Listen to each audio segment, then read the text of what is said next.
はい、皆さんこんにちは、ミニッツ開発チームの石川です。本日はですね、こちら、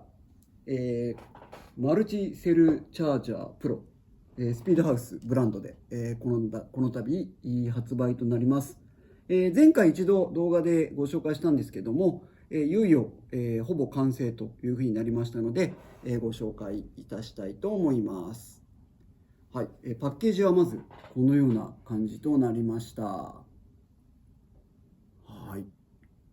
それではですね、ちょっとカメラはこちらに回ってきてください。この前一度ご説明したところ、ユーザー相談室の方にお電話をいただきまして、電源は付属していますかという質問をいただきました。電源はこのセットには付属していません。別途お買い求めいただくんですけども、こちらがですね、USB の Type-C に今回なっています。こちらのケーブルは付属しています。ですので、まずこれを挿していただいて、今度こちらの先なんですけども、こちらに USB のアダプターをご用意していただくという形となっております。で、今回おすすめは、ここにクイックチャージの 3.0 って書いてあるんですけども、こういった電源に特化した USB のアダプターというのはございます。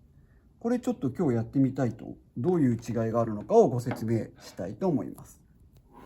挿します。はい。で、今日ここにちょっと電圧計を用意してみました。ちょっと待ってくださいね。はい。電流になっちゃっ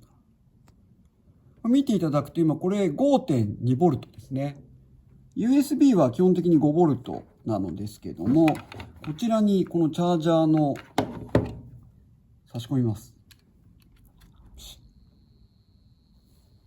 起動すると、なんと 12V に電圧が上がるんですね。これによって 5V だと電力供給が足りなくなってしまうことがあるんですけども、12V になれば、4本ですね、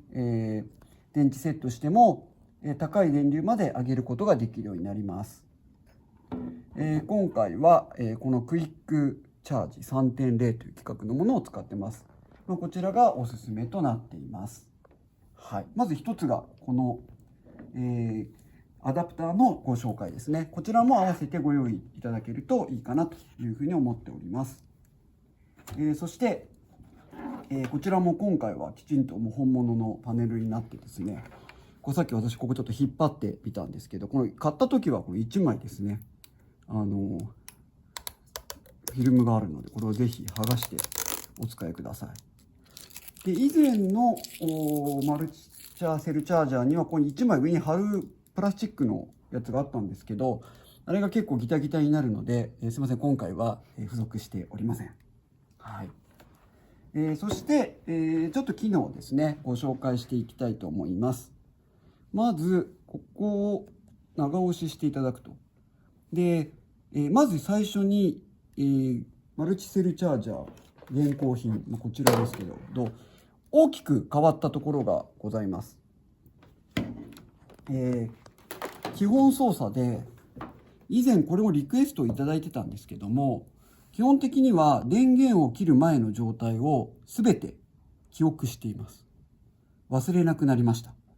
なので、人間が最後の設定を忘れてしまうと、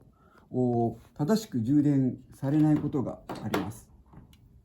それは気をつけていただきたいなと思うんですけども、一番ちょっと間違えちゃいそうなところが、例えば、ここのニッケル水素電池ですね、容量の制限という形で、これ 1000mAh にしてるとちょっと 1000mAh で充電終わっちゃうんですね。ですので、こう増やせたりできるんですけども、これ少なくして半分まで充電して終わりたいなっていう時は、これ500とかにしてもらうと、だいたい半分ぐらいで終わるんですけど、これこのまま電源切って次入れてる時に500だと忘れてしまってると、どんなに頑張って満充電しようとしても500で終わっちゃいます。こういったところが気をつけていただきたいところで、あとのこのデルタピークのこれはデルタピークではないか、最大電圧ですね。これも低めに設定して、浅く充電したいなっていうふうにして 1.3V にして充電して、1回電源切って次入れると、またその例えば 1.44V になってしまってると、満充電にならない時がございます。ですので、ここはかなり変わった部分ですので、前のお使いの方はご注意ください。もしくは新しくね、今回エボを買っていただいた方も、そこ間違えると、充電がきちんとされない場合がございます。あと、単酸のですね、バッテリーの場合はここ3000とかにしないといっぱいにならないものもありますので、今回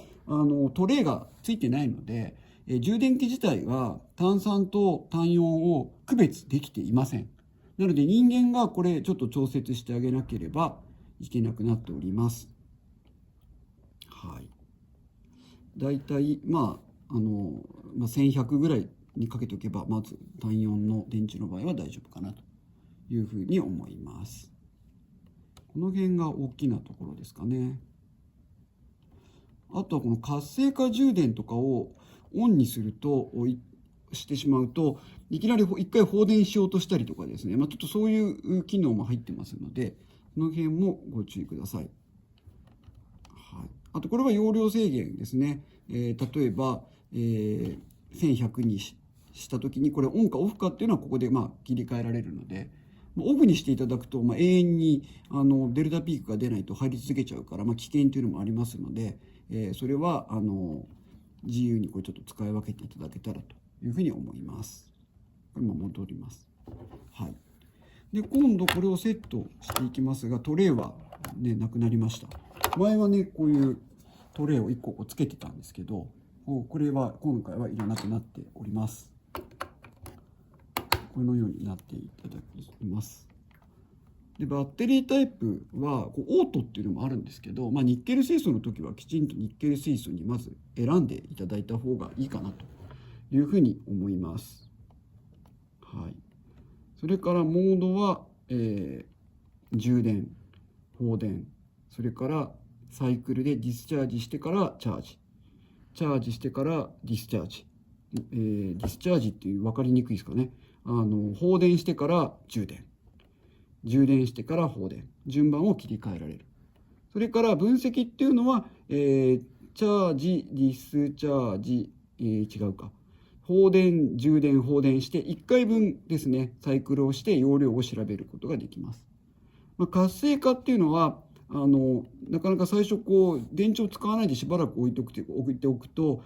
充電した時にですね、すぐカットされやすくなっちゃうので、それでもなんとか復活させようとするモードがついています。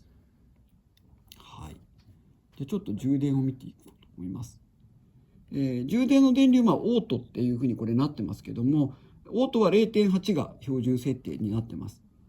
これは強小の推奨としては 0.8 以下を推奨していると。で、終了電圧は、こちらもですね、ちょっと別の動画を貼っておきます。一緒にね、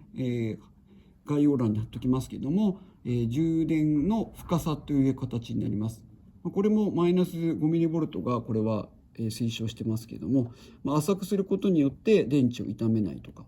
レース前だからちょっと深くしてしまおうとか、そんなことがこれできるようになっています。はい。あとこれスタートすると、充電が開始するという形ですね。ちょっと他のモードも設定、紹介したいと思います。今度放電。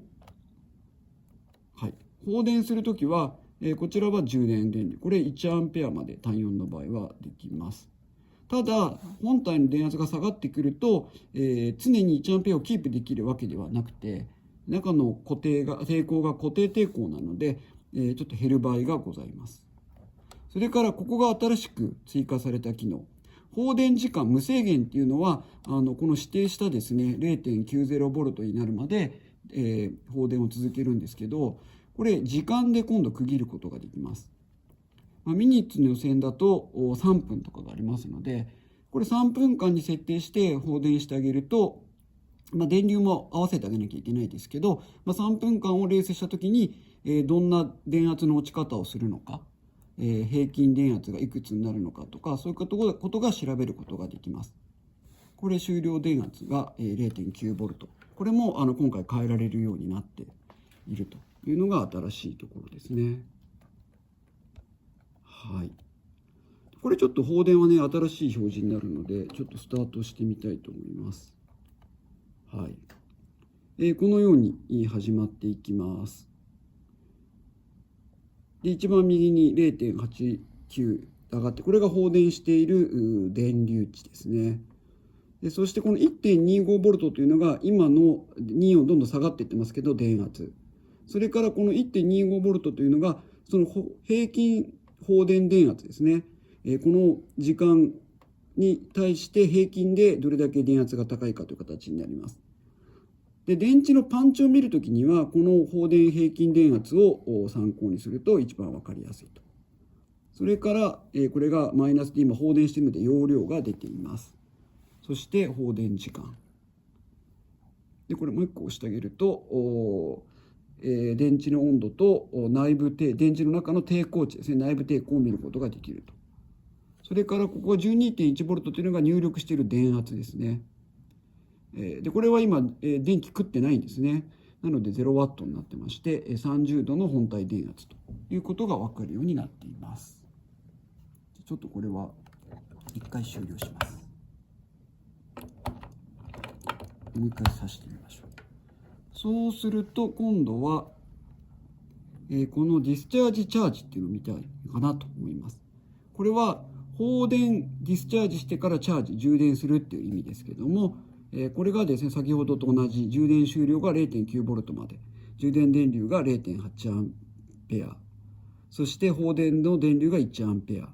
でサイクル回数が5回。これは、うちのは1回までいけるという形でスクラックすることもできます。で、スタートすると。そうすると、この画面上は、今はディスチャージしちゃったんで、もう放電時と同じ表示ですね。で、ここは、プラスの時は充電容量。これは放電した時の容量が出ます。それから電池の温度と抵抗値、内部抵抗。それからディスチャージからチャージに向かってるよっていう表示が出ます。これを押すと、実はもう一画面うちのはありまして、表示が増えているので入力電圧とかが、もう一画面スクロールできるように改良されています。これは4本の全体のどういう動作しているかを一目でこう見ることができるというのもついています。はい。これもじゃあちょっと1個折ります。はい。この辺かなり細かくできるようになっております。はい、分析は、ちょっと入ってみましょうか。これも同じで、これがスタートしちゃいますけど、ちょっと画面はさっきのがキープされちゃってますけど、こうですね。これ1回分なのでディスチャージして、チャージして、ディスチャージしますよっていうのがこう分かりやすく表示されるというのが分析ですね。これによってこの電池の性能が、容量とかパンチが測ることができるということになっています。だいたい機能としてはですね、このような感じです。はい、で、あと、ちょっと大きな違いというのは、ここに現行品のマルチセルチャージャーがありまして、割とですね、このサイズの電池ですね、18650サイズ。本当はこの650っていうのは 650mm の全長なんですけども、実はここに安全装置をつけて使うことが多いので、実はこれ 70mm とかになっちゃうんですね。で、これが前のだとこれ入らなくて、これライトとかに入れる、LED ライトとかに入れるんですけども、これ入らなかったんですよね。なんですが、今回はこうきちんと入るっていうことで、この場合は電池タイプはリチウムイオンに自動的に判別されます。はい。ちょっと充電が自動で始まりましたね。こういう自動充電モードも備えているという形になっておりますので、ちょっと、本家のですね、似たような充電器があるんですけども、強小バージョンは強小だけの機能をたくさん盛り込んで、ミニッツでですね、使いやすいように作っています。そしてですね、このマルチセルチャージャーエボですけども、おかげさまで、初回ですね、生産分、日本割当は、すでに販売店様に届く数量すべて、受注をいただいております。2ロット目がですね、IC 不足のためになかなかこう納期読めなくなっておりますので、ぜひともですね、これいいなという方は、お早めに予約していただけるようにお願いいたします。発売日ですけども、今のところ7月のですね、下旬にはお届けできるという形で生産に入っております。ぜひですね、この充電器を使ってミニッツライフですね、より楽しんでください。本日はですね、石川がお届けしました。ありがとうございました。